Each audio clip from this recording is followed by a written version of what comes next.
Hi everyone, thanks for joining us for the Horse Trust webinar on the ASAB pre-certification process for clinical animal behaviourists. While we're waiting to start, it'd be great if you could answer our poll question so we can get to know you all a bit more. So we'd like to know where you are in your journey to becoming a registered clinical animal behaviourist. So lovely Super Jan in the background is going to pop the poll up. We'll just give that a minute if you can pop your answers in.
Okay, so most of you are here to find out more about how you can become a CAB and what the Pre-Cert process is, or you're working towards achieving the academic requirements, so you're definitely in the right place.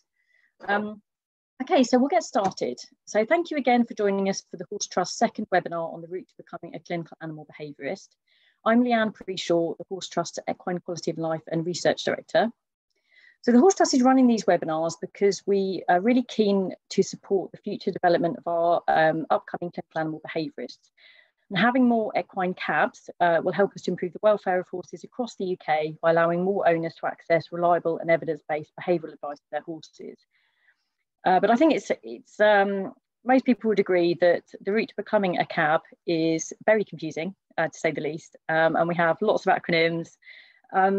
And our aim with these webinars is to try and make the process simpler and clearer so that you all know what's involved and how to get there. And before I hand over to Nat, I'm just going to give you some background. So there are currently two routes available to people wanting to become an equine clinical animal behaviourist registered with the Animal Behaviour Training Council, the ABTC. Here come all the acronyms, so bear with us. So the ABTC is the regulatory body for animal trainers and behaviourists. So the Association for the Study of Animal Behaviour, ASAB, has an assessment pathway that's independent of any of the practitioner organisations, and it leads to ASAB accreditation as a certificated clinical animal behaviourist, or CCAB. And members of the practitioner organisation, the Fellowship of Animal Behaviour Clinicians, or FABC, will typically go through this ASAB process, and that's what we're going to be focusing on today. The Association of Pet Behaviour Counsellors, the APBC, is another practitioner organisation, and they've recently developed their own assessment process. And we're going to have Jane Williams from the APBC doing a webinar soon about that process. But in the meantime, you can find out more on their website, and they've also produced a YouTube video with Claire Klima on her experience of the assessment process. So it's really useful for you to know what it's like going through it as a candidate. And once someone's passed their CAB exam through either of those routes, they can apply to go on the ABTC's register of clinical animal behaviourists via the practitioner organisation that they're a member of. So I hope that set the scene for this evening's webinar. So we're kindly joined by Nat Light, who's going to be providing an overview of the ASAB pre-certification process. So Nat is an ASAB accredited clinical animal behaviourist for dogs. She's worked in the companion animal sector since 2006. She also runs a busy behaviour business and is doing a PhD, so she's a bit nuts. She's the administrator for ASAB accreditation and assists the ASAB accreditation committee with admin behind the scenes. She also responds to emails, manages social media and the website, and liaises with applicants on the journey. So if you're wanting to apply for CCAB, you will spend a lot of time emailing that. Before I start, I just wanted to cover a few housekeeping issues. So you can post questions using the Q&A button at the bottom of the screen. Please can you put your questions in the Q&A rather than the chat, because we might miss them otherwise. Nat split her slides into sections, and at the end of each section we'll stop and have a short Q&A. And so make sure you type in questions as they occur to you, but we will have more questions at the end.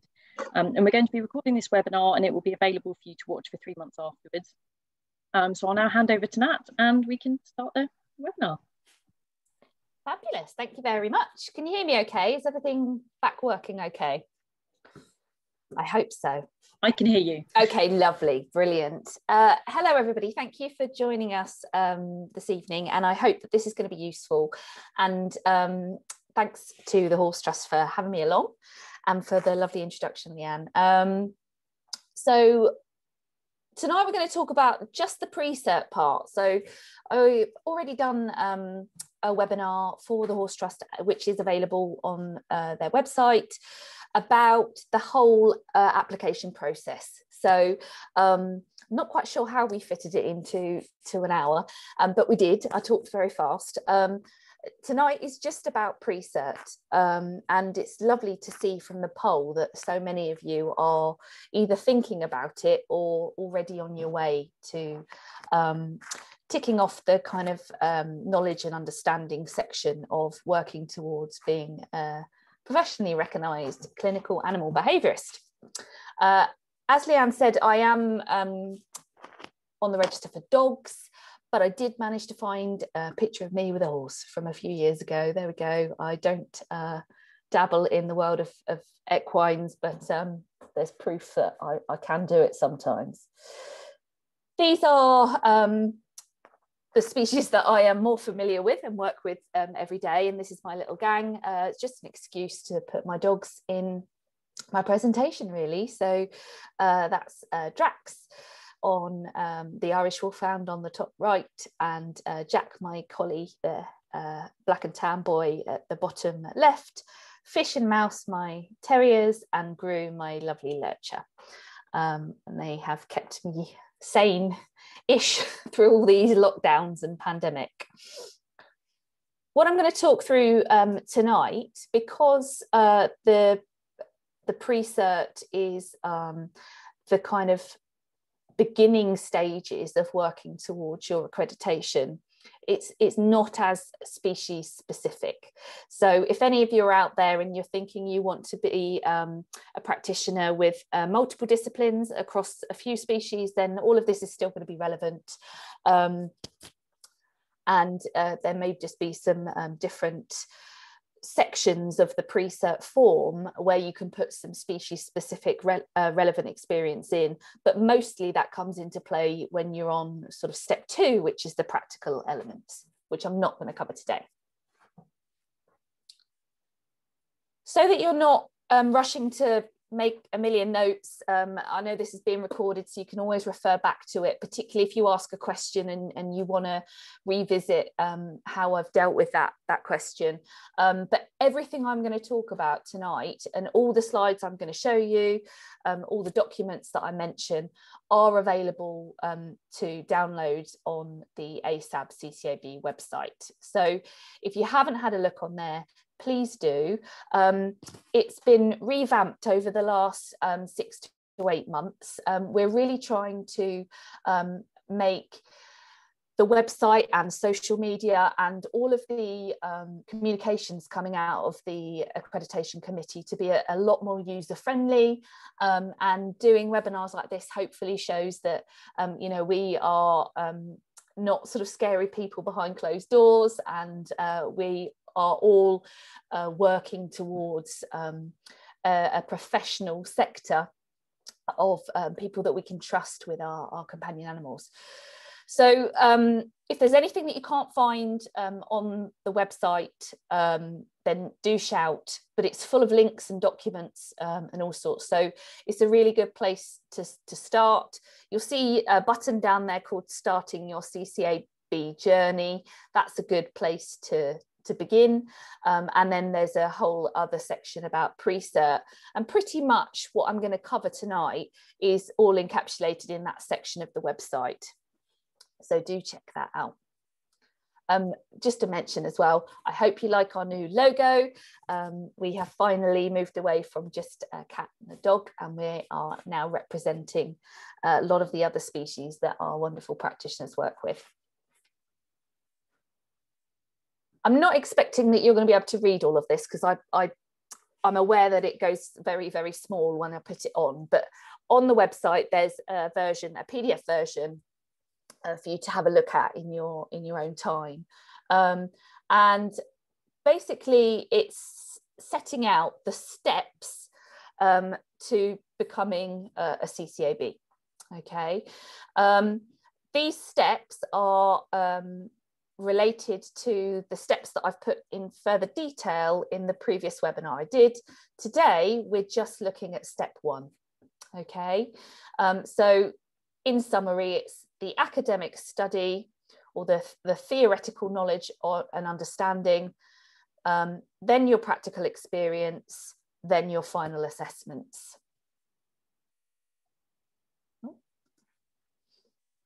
Okay, so what is step 1 all about?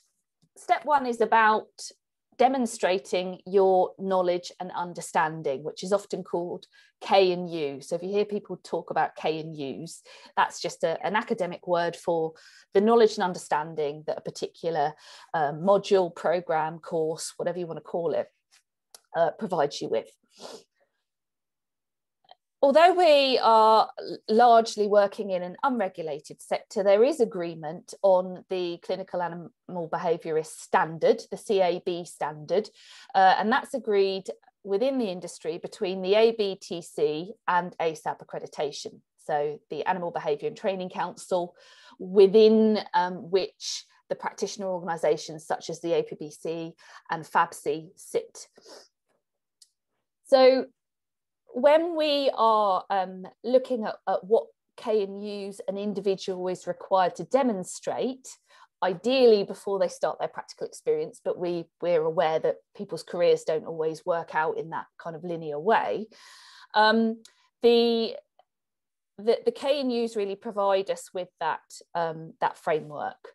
So it's a list really of knowledge and understanding that the industry has agreed anyone on the CAB register and working towards that standard should be able to demonstrate. So what can you use to demonstrate your knowledge and understanding? You can use academic study, you can use formal learning and assessment, and you can, in some cases, use professional experience. The important part to remember is that to demonstrate your K and U, you need to have been assessed in your learning. And so although CPD is very important and we can all learn a lot from it, we're not able to use that in many cases to demonstrate your knowledge and understanding because you haven't been assessed at the end of the day. Okay, very different if you go on sort of a practical training course and there's an exam at the end, a bit like you would maybe with a human first aid course, so or a driving test. You know, they are assessed at the end, and that's why we can count professional experience in some cases, because in order to fulfill the duties of your role and for you to continue being employed by that employer, you're being assessed. So they're the kind of trickier ones to look at, and we do look at things on a case-by-case basis in terms of the experience used to demonstrate K and U's. The most obvious way, and the way that most CCABs will start their career, is to go to university, do an online academic course. And at the moment, we've got 3 validated courses, which are Lincoln University, their MSc in Clinical Animal Behaviour, Harper Adams, Animal Behaviour and Welfare, the clinical route, BSc, and the entirely remote MSc that University of Edinburgh offer in Clinical Animal Behaviour. There's also a provisionally validated course at Bristol, which is veterinary nursing with companion animal behaviour. The reason it's provisionally validated is because in order to be validated, there's a lot of paperwork, as I'm sure you can imagine, and an entire cohort has to go through the course and graduate, and then that is all provided as part of the validation, because what the institutions are doing when they apply for validation through ASAB is they're saying, here is the syllabus of our programme, and here is how it it provides our students with the appropriate knowledge and understanding that link to the CAB standard. We've got a couple of courses that are no longer running, but it does mean that if you are applying and having graduated a while ago, and you did these courses whilst they were validated, you still count as being able to apply via the validated course route. Newcastle University and University of Bristol ran a BSc before. If a course is not listed on here as being validated and is not on our website as being validated, it basically means that the course curriculum has not been submitted to ASAB for review. So we're unable to comment on the suitability of a programme and whether it will be able to provide you with all the KNUs that you need to demonstrate and to obtain pre-certification for the CAB standard. It doesn't mean that they're not going to cover it, but what it does mean is that we need to go through a slightly more robust and arduous process to match up the K's and U's against the course content for a non-validated course. This is just in here in case you're not familiar with the levels.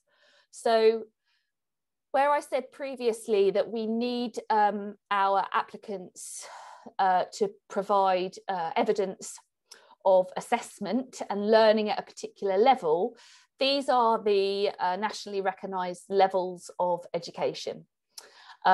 So what you want to look for if you're thinking about taking a course will depend on what's required in the pre-cert, and we'll get to that in a bit, but very simply, level 5 is your foundation degree, level 6 is a full BSc. So when you start an undergraduate degree, years 1, 2 and 3 are levels 4, 5 and 6. If you go on to do an MSc or a postgraduate diploma, then you're at level 7 and a PhD. Who would do that? Why would you do that? Is level 8. So it's really useful if you haven't got this already. I'm sorry if you do know it, but it's a nice reminder as to what these levels are. And this is the kind of language that I would be using with any potential course providers that I was looking at enrolling on. I would be asking them what level is this qualification in, because then you can see whether your money is being well spent or not. Okay, that's the first bit of that section. So hopefully that was useful, and I'm sure Leanne will appear if there's any questions. I have appeared. So I have a question. I'm going to answer the first one cheekily. Yep. So Moa has asked, basically, is there a list of abbreviations for all the crazy organisations involved in this process? If you go onto the Horse Trust website under the Talk Equine section, there we've written a whole load of resources about the clinical animal behaviour process to try and make it a bit more straightforward, because it is so complicated. And on that, I have written a list of abbreviations. So if you go onto that page, it will hopefully demystify that side of things for you. Kimberly's asked, will equine-specific academic courses be considered appropriate, or does it need to be animal behaviour in general? Well, ideally, when we get to the different sections, ideally we want to see a range of species, because you will be asked questions, you know, across species in your assessment. So let me cover that a bit more when we get to the kind of nitty-gritty of the pre-cert application, if that's okay, because hopefully it will become a bit clearer.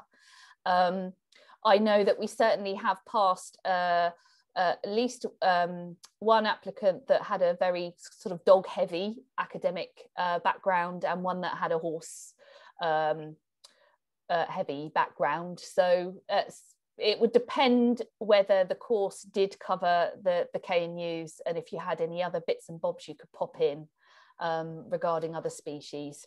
So sorry, that's a long way of saying Don't know. Love it. I wonder with a lot of the equine courses and a lot of the equine practitioners coming in that they might end up they've got the kind of the equine course and they might end up doing, say, modules out of other courses if that's possible within those kind of courses to fill gaps. I know that's what I've had to do because all my background's equine, and I think that's possibly where you get your multi-species knowledge from, because that is one of the challenges if you come from a very strong equine background, that we do learn about other species a little bit, but not enough to really meet the knowledge and understanding requirements for ASAB. So, I've gone off on a tangent there, but Lizzie's asked, is there a time limit for when you need to start your CCAB qualifications following graduation for the course to still be valid? We did used to have a time limit in our paperwork, and I'm sure it's there somewhere. But in terms of keeping your knowledge valid, we need it at basically 24 months. So that's not from when you graduate. That's, I think we would struggle to see someone that had graduated 20 years ago, hadn't worked in animal behaviour at all, and might struggle with the practical experience. But I am not aware of there being a complete cut-off. So I'm not sure whether that was about the validated courses or not, or whether she just used the word valid as a, whether your qualification is valid. Your qualification will always be valid, no matter how long ago you graduated. It's just what you've done in the meantime as well that will affect whether you can demonstrate the KNUs. And I know that people that have graduated a long time ago struggle to get transcripts and syllabus of the program learning objectives. In terms of in terms of the courses that were validated and no longer running, that's paused in time, so that we've got those dates. If you did that course, you're still on the validated list, even if you're applying now when it no longer runs. Does that make sense? Does that answer your question? Hopefully. Yeah. If you did a course years ago and you were wonderful and somehow had learning outcomes for it, but you'd kept up CPD, yeah, that would potentially improve your currency. Definitely. And yeah, if you did have all the wonderful learning objectives, then brilliant. My experience has been that the issue hasn't been the time between graduating, it's been finding the stuff. It's in someone's loft somewhere, and you just can't go back, and the universities aren't always forthcoming with something that ran 10 years ago. So I think I'm going to make a note, because we've got a committee meeting next week, but it would be useful, I think, for everybody to just clarify whether there is a time scale from graduating and what we expect.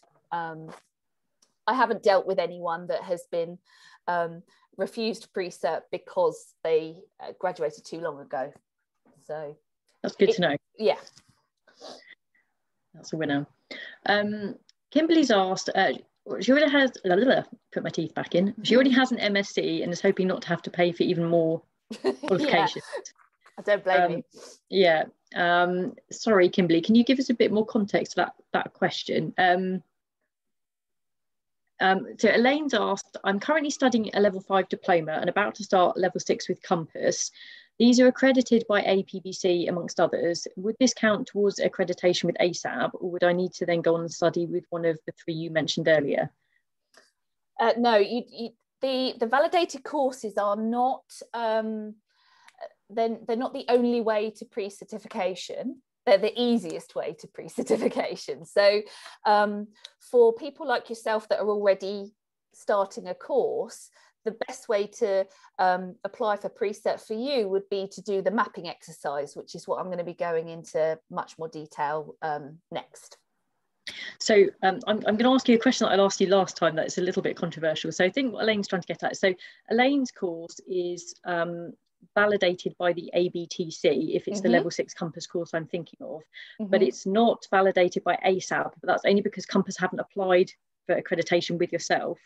So I'm not going to put words in your mouth, but essentially, so the ABTC is satisfied it's met the same CAB standard.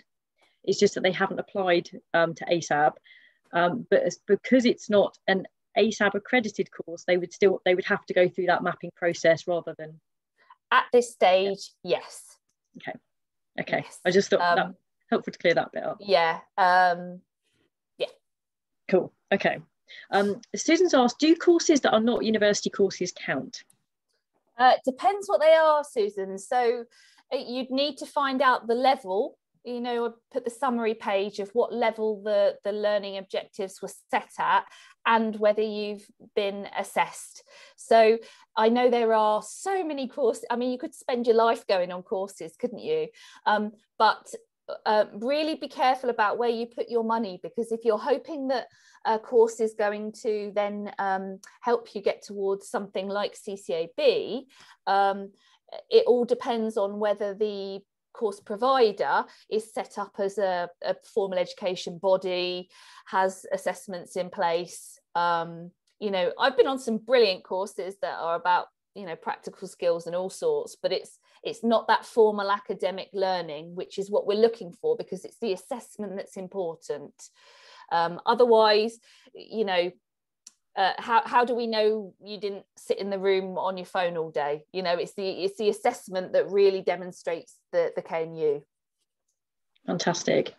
I've got another question for you. If level 4 is your first year of university, so if you were plugging some gaps and you had some, say, equine modules, if some of the relevant modules were completed in the first year of your degree, so they were level 4, does that mean they wouldn't then count potentially towards the knowledge and understanding? It depends on what section it's on, and I'm going to get to that next. Okay. So hopefully that'll become a bit clearer.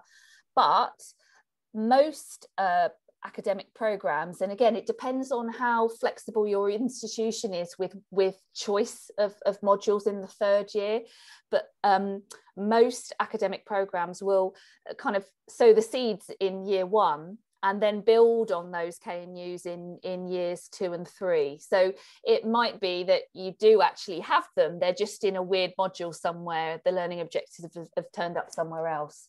That's why the mapping is a really big job, as Leanne will attest as well. I remember sitting down and trying to do it, and it is a really long task, but really worthwhile, because it sets out exactly what you need. And hopefully the next few slides will show you in a bit more detail. Fantastic. Last 2 questions, I promise, and then I'll let you crack on. Okay. Suzanne's asked, do CABs tend to be accredited with both or by both ASAB and the APBC, or just one or just the other? Completely up to personal preference, really. They both get you on the CAB register. So if you are assessed by ASAB, you can then join the practitioner organisation, either FAB or APBC, and go on the CAB ABTC register through them. ASAB Accreditation also have their own register on the website. So it's completely up to you. I'm both, because I like the networks and you know, working with people that want to work at the high standards that I do. So it's personal preference. Fab.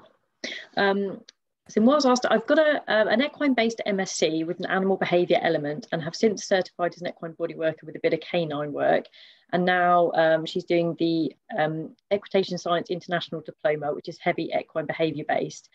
Am I on the right track? Now, you probably don't know what the ESI diploma is. I've had one applicant where I looked at it and it was, okay. I'll tell you, the only thing that came up from memory was trying to find what level it was at. Yeah.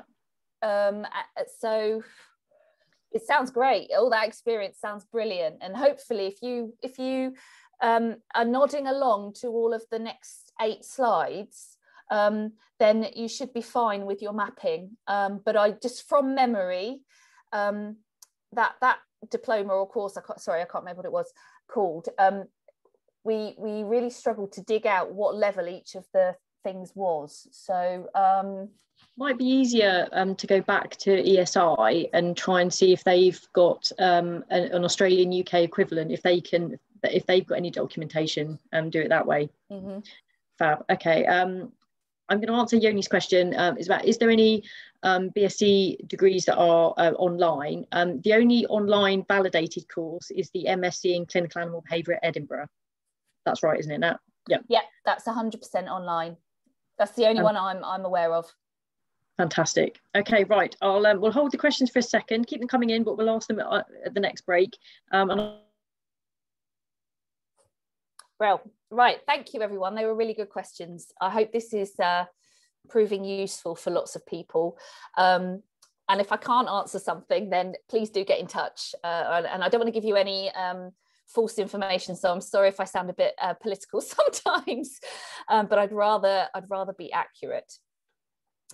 Okay, so once you're ready to kind of get your application going, you've got two options. If you've completed a validated course, which I've already shown you the list of, then you fill out a very simple form. It's basically your name and address, you attach your CV, you send us your university certificate to prove that you've graduated, or a transcript of the letter from your programme leader, and you don't pay a fee. That's because the institutions, by going through the validated process, have kind of picked that up for you, because they want to encourage people to go through the validated route, which, as I said before, is really the simplest way to ensure you're going to get your pre-certification. For non-validated courses, so anything other than all of those ones listed on our website, you need to do a full mapping of your academic experience. That's then put forward to a team of reviewers, usually two. You also include your CV and your certificate, and you pay £100. Okay. So this is your validated course form. Really simple. It's just basically your details. And because your academic institution has done the hard work for you and done all of the mapping exercise and ticked all the K and U's off, I can basically process that by just looking that you are a graduate from Lincoln University on the clinical MSc, and I know that you've covered all of those modules. So I look at your certificate, I look at the fact that you've passed all of your modules, and then I can send you your pre-cert letter straight away. For those of you that haven't completed a validated course, it's a little bit more tricky and a little bit more in depth, but I don't want that to put you off at all, because it can be done. What I've done here is summarise the 8 subject areas that need to be demonstrated in your pre-cert mapping. We're going to go through these one at a time. And I've summarised here as well what level we require that learning and assessment to have been at. Okay, all of this is on the pre-cert non-validated course application form. So everything I'm going to show you in the next few slides goes through is the appendix, sorry, of the application form, which you can download from the website. So the 8 areas. So hopefully if you're nodding along going, yeah, I did that in my course, yeah, I'm doing that, then you know you're on a home straight. If you're starting to think, oh, I don't think I've actually covered that, then we may need to look at alternative options. So principles of ethology, that needs to be at level 5. Animal welfare science, level 6. Theory of animal learning, level 5. Functional anatomy and physiology of vertebrate nervous system and endocrine systems, level 6. Clinical procedures, principles, procedures and practice, level 6. This is the one that most people that have done some form of animal behaviour or animal welfare BSc possibly haven't covered. Then we've got animal law and ethics. We need level 4 for that. interaction between health and behaviour in vertebrate animals, level 5, and then research skills at level 6. So I'm going to go through these one at a time and just show you how the mapping is broken down into the different sections. So we'll start with principles of ethology. This was going to be at level 5 we need. So you need to demonstrate that you've done all of these things at level 5. And when you look at the form, each of these bullet points is a box that we're expecting you to be able to demonstrate through providing the learning objectives of the university course or module that you have passed, or titles of assignments that you've covered, for example. One of the questions before was about, okay, it was very equine heavy. What can I do to kind of show knowledge of other species? What I've advised in the past is that if you have a bit of flexibility on your course, choose a different species. So for example, in an ethology module, you might write about domestication of cats or dogs. So you're showing your ability to kind of apply these principles to different species. So I'm not going to read all of this out, but hopefully it gives you a bit of an idea of the kind of things that are expected to be covered at level 5 for section 1. Then we've got our level 6, which is animal welfare science, the next one. This again goes into ethology, but also physiological and behavioural indicators of welfare, the effects of artificial selection and welfare considerations. Next, we've got the theory of animal learning, again, minimum of level 5. And there's a whole range here of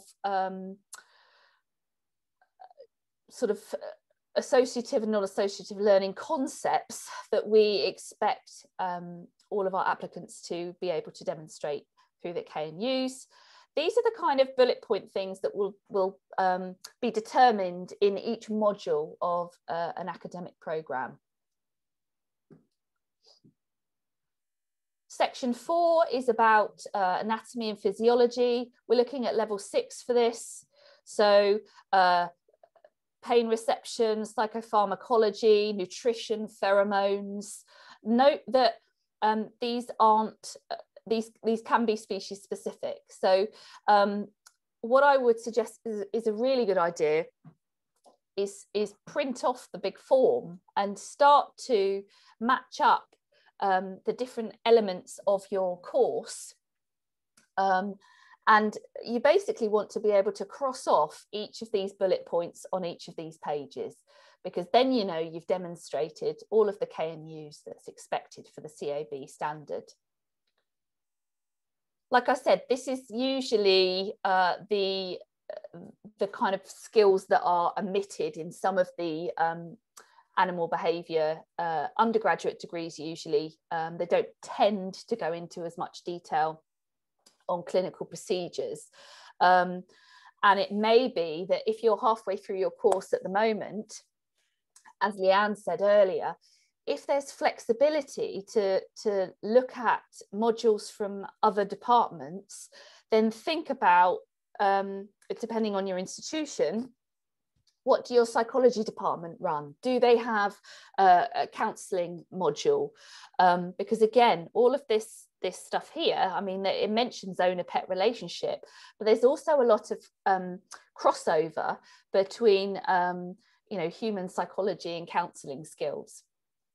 So do have a look around at the options that you can get at your institution, because a lot of times you can have a little bit of movement on the modules you cover, and as long as you're not then going to miss out on one of the other sections, you might be able to cover it without having to do additional modules or going back to university.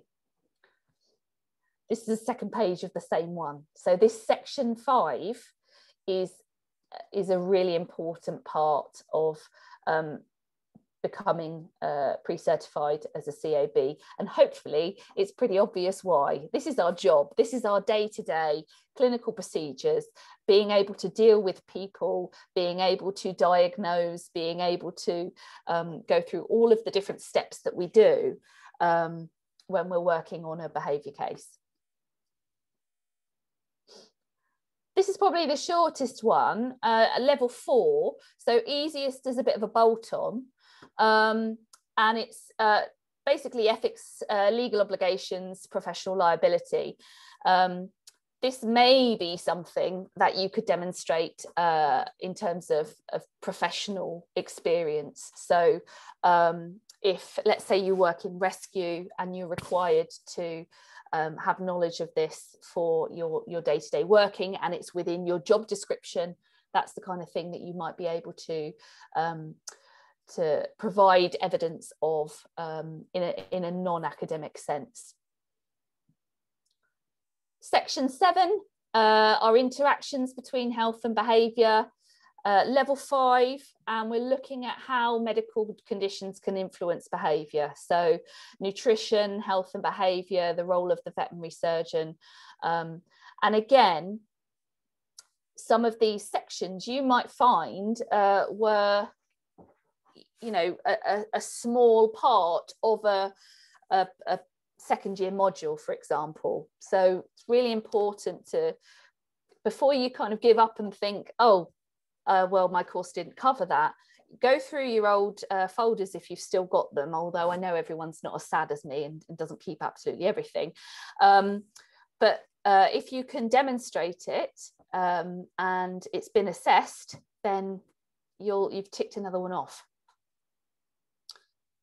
This is the biggest part, which is the research skills. And I'm going to talk a bit more about the options for those of you that maybe exit a degree or a master's before doing the kind of large scale research project.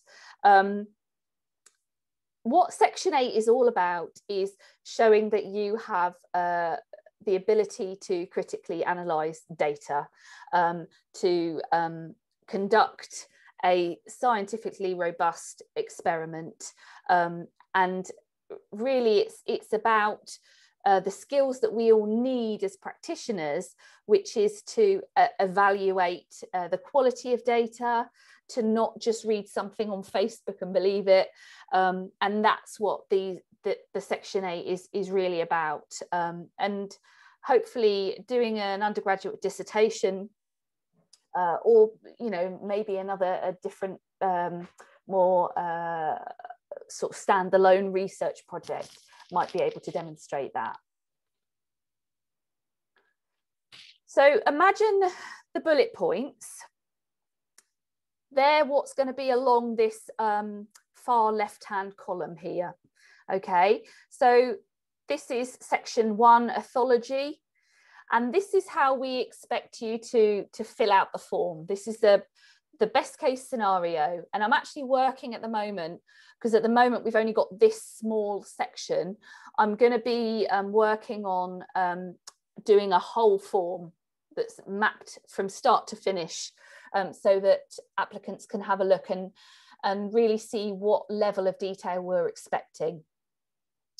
But just to talk you through it, we've got the subject criteria. So that's the bullet point, each one of these that I've gone through. So for Section 1, you'd have all your bullet points. Each bullet point is a separate row. And within this, this first column here, we're expecting you to put the course and the module name and the learning outcomes. So had I done domestication and its processes and its effects on behaviour within my BSc on Applied Behaviour and Training, Principles of Animal Ethology, it was at level 5. The module was 10 credit points. I'm putting that all in there, and I'm getting all of this from my university. And then I look in the module handbook, the programme details, and I find that I've got evidence here because that module, Principles of Animal Ethology, had a learning outcome of recognising the factors influencing the process of domestication. Okay.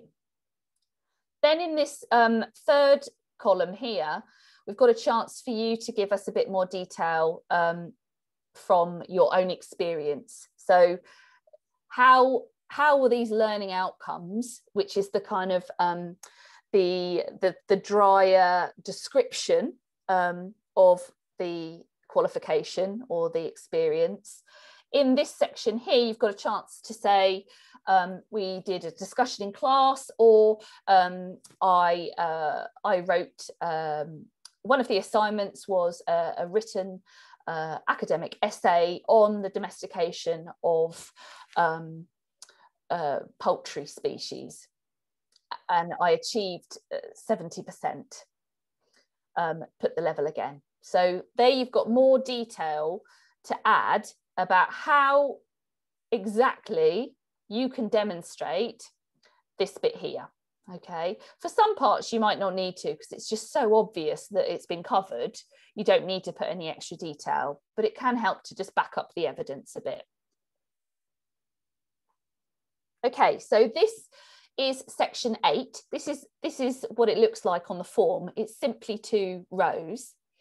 And the reason I put this as a separate page is because for those of you that may have returned to study to fill in any gaps, so this was my route. So I'm going to use me as an example, just because it's easier to use a bit of a case study. So I did my undergraduate degree in zoology far too long ago to bore you with the dates.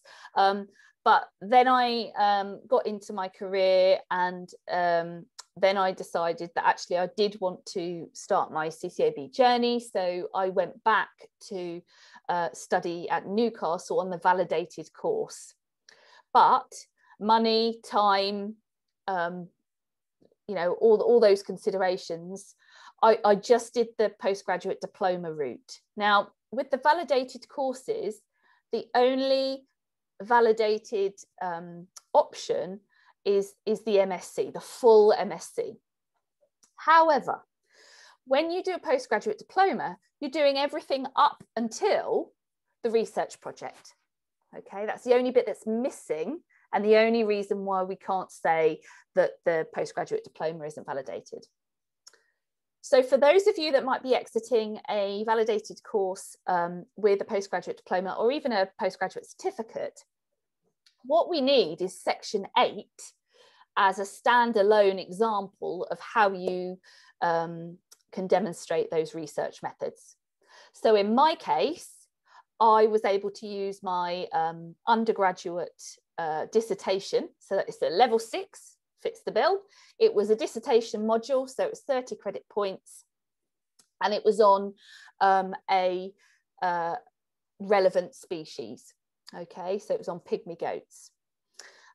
We're actually looking at the moment of sort of opening up what we class as a relevant topic, because actually it's the research skills that we've deemed to be the most important. And so the advice that we're giving those of you that are exiting a validated course without the research element is to put in a kind of an example of what research skills you do have. So you just complete section 8, you pay £100, and then if that's accepted, once you graduate with your postgraduate diploma, we can issue your pre-cert straight away. And I really hope that's going to be helpful for some of you, because I know that there is often a difficult decision as to whether you exit with a PGDip or you continue to the full MSc. And, you know, hopefully knowing in advance whether your current research skills would demonstrate the KNUs we need them to will really help you with that decision-making process. For those of you that aren't in that situation, I've probably made no sense whatsoever, so I do apologise, but it's just a really important thing that we have looked into and altered because of feedback. Okay. I'm very glad you all did it, because that is me. Yeah. Yeah. I think it's really important, and it helps people make a much more informed decision about whether they continue through or not, really. Yeah, definitely. I just wanted to add something. So if you've done an equine degree or masters, most of them, I don't want to say all because there might be one out there that I'm not aware of, will not cover the clinical procedures side of things, which is what Nat mentioned earlier. One challenge in reality of this is, if that is the only gap you have, it's very difficult to find a provider that will let you do, say, one module as a standalone, as a professional development unit. I tried. Yeah, I know. So did I. Yeah. Yeah. I get it. Yeah. Yeah, and that is one challenge that.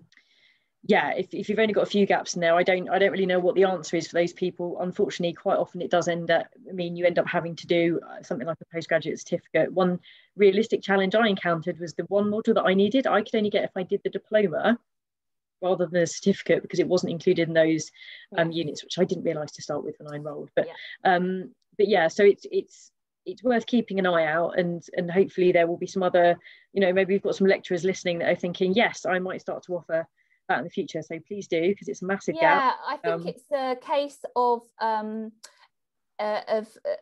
consumer demand as well. So email people. I am really interested in looking at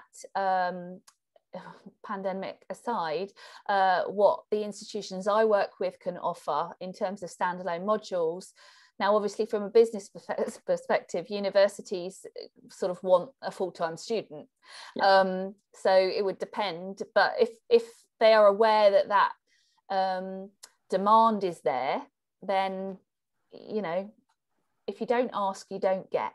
So I think it's a bit of both. We need the people that want the product to be telling the institutions, and we maybe need a bit more flexibility in the institutions. But I completely agree, it's one of those areas that's really tricky, and all I would say is, if that's your only gap, then contact me, we'll look at your situation. Excellent, very good advice there, because it's very expensive. Okay, so let's go to some questions. We've got a few rolling in. Okay, so Ella's asked, she's studying for her PhD at the moment, and she's finished, put the teeth back in for the second. She's focusing on finishing the PhD before she works towards CCAB. She's doing lots of training and attending lots of conferences in the animal welfare, animal behaviour sector. Should you be keeping a note of all the training now and asking for CPD certificates? And is there anything else you could be doing now to help towards CCAB certification in the future? Also, would publishing animal behaviour related work help with demonstrating knowledge and understanding? Sorry, there's 3 questions in there. Yeah, you sound great. Yes. Yeah, there's a section on the application form which allows you to put any peer-reviewed research or any conferences you've spoken at, proceedings. I would say, for CCAB, yes, definitely keep a log of your CPD and any training you're doing and any experience you've got, but also for your own career. It's easy to suddenly not update your list for a couple of years, and then you start doing it and you think, wow, I've done loads. So definitely I wouldn't worry too much about, it's always nice to have certificates, but we have moved away from you having to put a huge portfolio of work together with all of the proof of all of your CPD. It's, we're going more towards logging things on spreadsheets. So by all means, keep it for your own records. And it's always useful to have that, because if we do need to ask a question about it and you then need to demonstrate evidence that you did attend something or provide your conference notes or proceedings, then they're good to have. But I think, yeah, keep some great records, because it will all add towards your application. And it sounds like the research element is up there at level 8. So I think that you probably wouldn't struggle there at all. Yeah, winning situation. Andrew's asked, she completed the MSc in Companion Animal Behaviour Counselling at Southampton University in 2008. Does she need to do the mapping exercise for pre-certification? This is a tricky one. It depends, because that course changed quite a bit. And I think there was one route that was validated. This is from memory, so I apologise if I get any of the facts wrong. I would need to look into it a bit more. Obviously, it's kind of before my time, admin wise as well, so I don't have it to hand, but if you ping me an email, I'll find out for you. Fab. And that email address will be at the end of the presentation. Fab. Carol's asked, in the details to demonstrate knowledge column, can you use the fact that you sat exams that would have covered all the learning outcomes for the course? Oh, hang on, I'm just trying to get back. Do you mean this one here, Carol? I think so. Yeah. Yeah, I mean, look, it says optional, but if you're going to do this and you're going to pay 100 quid for it and you're going to put all this effort in, put as much as you can in there, not irrelevant stuff, because sometimes we see, you know, you're clutching at straws a little bit if you're writing, you know, I watched a webinar, but anything that's assessed, so your exams, by all means.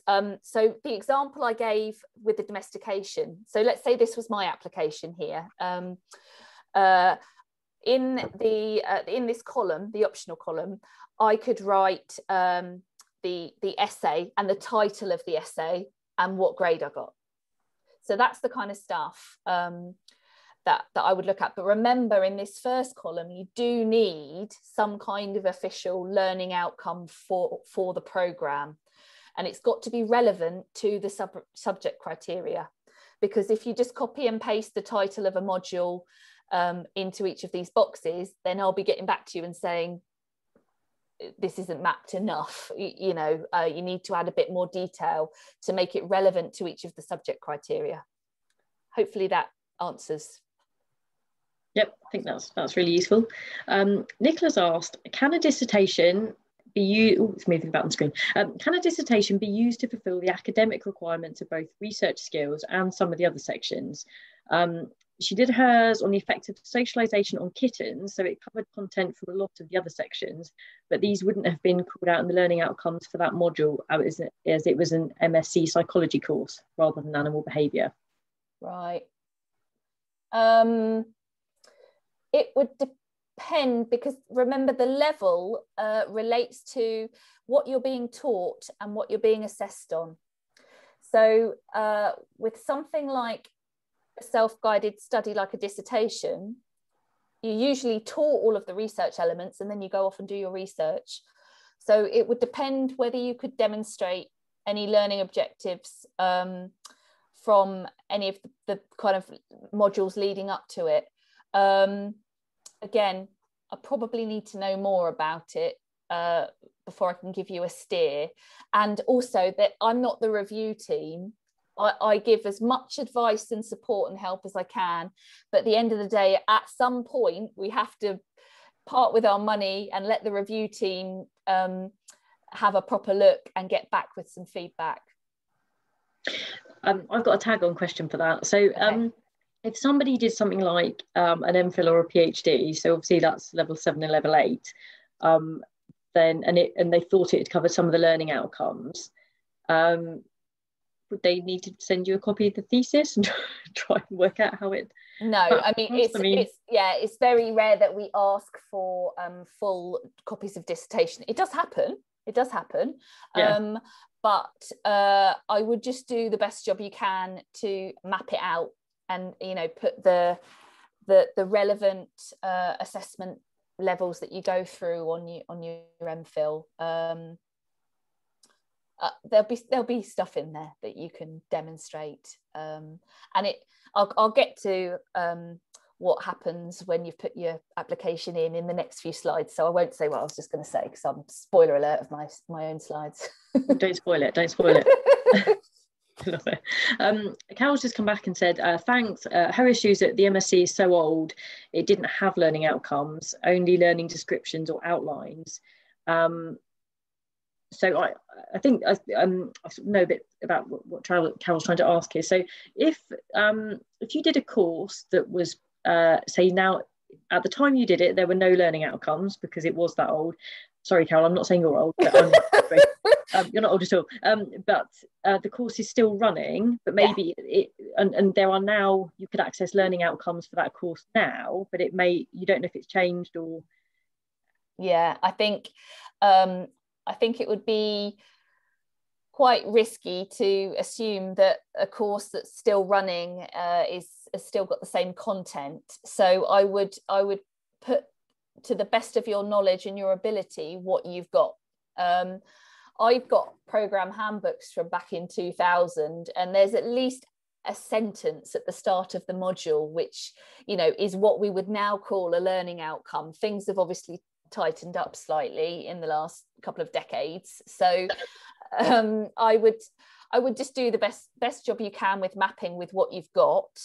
And again, I check all of these forms, so if I look at it and it's a bit sparse, then that would be a case of us having a chat and seeing what you've got. Yeah, fantastic. I hope there aren't too many other people out there like me who wishes they could tell their 20-year-old self off for not having kept the records, but never thought I'd need them. We have had some people have success going back to their institution and being able to get hold of transcripts or, you know, old module codes. So it's always worth asking. But staff turnover in institutions like that, especially in the admin faculty staff, is quite high. So it's very unlikely you're going to be able to speak to someone that knows where stuff is from way back when. Yeah. Be organised, advice to self. Susie's asked, so if you're somebody that did your MSc at Lincoln 13 years ago, and Susie thinks that was the first year it was validated, and you can match up the sections and bullet points because you did everything, she shocked herself. Do you assume that you'll be paying the £100 because the time between graduating and now? No. If you've completed a validated course that was validated when you completed it, bro, apply. Done. Winner, Susie. Brilliant. Yeah. Okay. Good outcome. Okay. Sorry, it might be that we just have a chat about what you're doing now in your career and where you go next, but the whole point of Pre-Cert was also to make kind of supervision and monitoring from a practitioner organisation point of view a lot more robust, because without sounding too harsh about it, you want to be able to, time is limited, supervisory time is very limited, and so you want to be able to give that time to people that are going through an accredited route. And so I know some supervisors, when I was going through mine, they wanted to see that you were Pre-Cert first, because they want to see the intention that you're going to continue into the sector. Yeah, that makes sense. I did have one other question. Oh no, you've answered that. Right, I'm going to shut up. Carry on. Away you go. Okay, right, just a few more slides.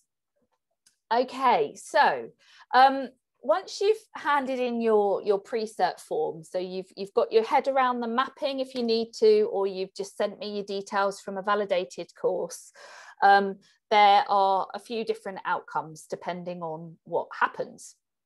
And I thought this might be useful to stick in, because especially if you're spending £100, you want to know where it's going. So first off, to start with, all applications are anonymised. That's the whole point of me being in place as an administrator. I'm the kind of go-between with the committee. So what I do when I send out Pre-Certs or applications for review is I redact all of the contact details, and you get your own code, and that's all logged separately. So we have a very open and honest policy about conflict of interest with our assessments, but everything is anonymised at this stage anyway. And if reviewers were to pick up on the fact that they might know someone and that could somehow bias their decision, then they would report that back to me and we'd find another reviewer. So All the validated courses, because all the mapping and the admin really has been done already by your institutions, I'm able to just send them out straight away. So if you sent me, let's say, the validated form, a copy of your CV and a copy of your University of Lincoln MSc certificate, brilliant. I then write you a letter straight away and I send you an email with that. Any applications that have gone through the whole mapping process, so from a non-validated course, or those of you that are exiting a validated course without doing the research project, are anonymised and then sent to 2 reviewers. We also have a process in place where if there is disagreement, those reviewers can discuss between them, or we can bring a 3rd reviewer in as well. We usually have results within 4 weeks. Sometimes it's a little bit quicker, sometimes it's a little bit longer. I'm sure if any of you have ever sort of done committee work, the toing and froing of emails can sometimes just take longer than you thought. But we have a really good process in place to chase things up. And yes, there is sometimes a long wait. Mostly that might be because there has been a question about something that's kind of wider and opens up some bigger conversations that need to be had between the committee to decide on an outcome and then feedback. But I try to do my best with keeping up good correspondence in those cases. So once we hear back from the reviewers, we've got 3 outcomes. You could get your Pre-Cert, brilliant, well done. All of the reviewers fill out a form where they go through each of those sections and they either write completed or sections missing. Okay, that's why we've got that 3rd column. So they're going along and they're literally ticking off whether they feel that you have demonstrated that particular K&U. So if that happens, and there are a couple of crosses, then we might ask for further details. So if they are tiny little things that take a couple of minutes to put together, or provide us with a piece of paperwork, or provide us with an extra transcript or further information about your research project, then we usually ask for those, and it's all tied up within a month, and you aren't required to reapply and pay another fee. All the more reason for number 2 to really be stringent and comprehensive on your mapping. Okay, again, not putting irrelevant things in there, but putting as much information as you have, so that you're really demonstrating that you have fulfilled that particular criteria, because then you're less likely to get questions from the reviewers and we don't end up with that back and forth. The 3rd option is that you aren't granted your Pre-Cert, and that could be because there are major omissions that require the applicant to return to study or provide further details regarding their experience that will need to be reviewed again. So if the additional information is deemed more than just a quick glance at something to confirm, then you will have to reapply, and another payment will be needed. And the reason for this is that money goes towards the reviewer fee, so it's their time, and so that's what the cost is for. We're not in the money making game. It's literally just to be able to reimburse the committee members that are sitting and going through these Pre-Certs, some of which can be, quite long, quite a big job to go through. So they're your 3 outcomes. In terms of what to start doing to prepare for your Pre-Cert, we've kind of talked about that a bit in the earlier Q&A, but the practitioner organisations are fantastic at providing, guidance on some of these things, and getting your kind of business and your career off the ground, really. as I've said previously, keep a really up-to-date CV and a CPD log. There are templates on our website of some of the forms that we use as a CPD log, but it just needs to be a spreadsheet, or personally, I keep a list of things on my website, so I know I can refer to it if I ever need to. And they're just bullet points of what I attended, how long it was, and when. If you are going to need to map your Pre-Cert application, then you can't start too soon. Even if you are only in semester 2, year 1 of your BSc, get going with it, because it'll be a lot less work to sit down and do at the very end of it. And it means that it's fresh in your mind when you're filling out that mapping. As Leanne's already said, if you are studying at the moment, then keep hold of, you know, those program modules that they give you and you think, what's the point in this? This is the point in that. So it has all the information on there that you need to be able to demonstrate in your Pre-Cert application. So get up in the loft, dig out your university paperwork, contact university for transcripts. From experience, I work at a university, pick up the phone and phone someone rather than sending an email and hoping that someone will get to it. Just be a nuisance if you need things from your university, and be aware of when there are busy times for academics and for faculty staff. So try and catch them maybe in the summer when there's not teaching and students around. We've also just put 2 new summary videos, which I know Leanne is going to also share on the same page where you can look at this, again, this webinar. But if you go to our website, which I gave earlier, and click on the courses and course validation box, which is the starting your CCAB journey, there's 2 videos and the page looks like this. So Lynn Hewison, our ASAB secretary, has very kindly put together 2 videos. So the first one is a condensed version of what I've gone through tonight, okay? Probably put a lot more eloquently than I did as well. And it's only 6 minutes long. So you can go and have a look at that again if you want to have a little summary of what we've gone through. Part 2 is about starting your practical experience. So it's the step 2 on that big flow chart that I showed you earlier. And I'll be putting part 3 up soon as well, which is about the full assessment. They're also all available on our Facebook page. So if you don't like our page at the moment, then please head over and give us a like.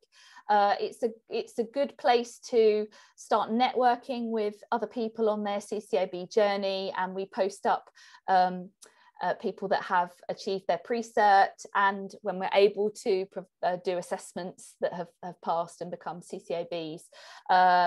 We also share bits and bobs from the Horse Trust and FABC that might be of interest to you if you're looking for further CPD or opportunities to network with other practitioners.